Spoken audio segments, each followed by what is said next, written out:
Ауылға бардым, сол жаққа сөйтіп класстастарыммен уағыз айтып, пайғамбар саллаллаху сипаттамалары, пайғамбарды қалай тану керек деп, мен 1 сағаттай уағыз насихат болды.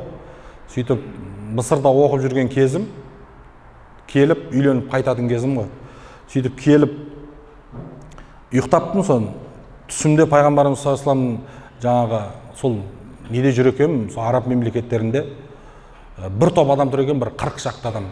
Аналар кімдер десем, пайғамбар саллаллаху алейхи жерлеп жатыр дейді жаңа. Сосын жүгіріп бардым жаңа жерге.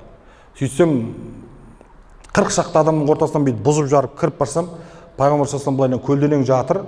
Дәл кәдімгі ғалымдардың сипаттағандары сипаттамасы, сақалы бар, бойы ортадан биік, қатты биіктен төмен, шашы қап-қара иығынан түседі, қасы ай секілді төңкерілген, жүзі сондай нұрлы, бірақ жүзін анық көрдім.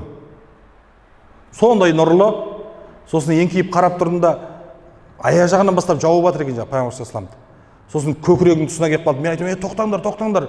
Шейхтардан пайғамбар саллаллаху алейхи сақалын көргенбіз ғой енді. Мен тәбәрік алайын, бұл бір сақалының өзіне қаншама адам жете алмай жүр. Мен пайғамбарды көріп тұрып қалай ала алмай қалам деймін да, пайғамбар саллаллаху алейхи сақалынан бір 10-15 сақал үзіп алам да, қойныма тығып алып, болды енді жерлей беріңдер деп теріс бұрылуға кетіп бара жатырмын да жаңа. Сөйтіп бара жатып оянып кетіппін. Оянсам, ондай жеңіл болып ешқашан оянбаған мен негізі. Өте жеңіл. 100% ұйқым қанғандай, рахаттан керемет әсерде болдым. Ағам ұйықтап жатыр, ағамды оятып алып, сол түсімді айтып жатқансың ғой жаңа. Сөйтіп енді осы түсті жору керек қой енді. Сөйтіп жаңағы әлі елдемін, сол Мысырдағы жігіттерге айтып жатырмын. Осынысына көрдім, шейхтардан сұрасыншы, жаңағы осылай қалай болады түс көрген деп. Сөйтіп бір шейхтің жауабы, түсінде пайғамбарымыз саллаллаху алейхи вассаламды көрсе, оған не жорыған керек деген да. Не жорыған керек?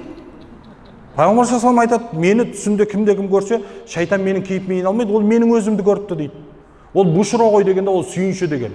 Қараңыз.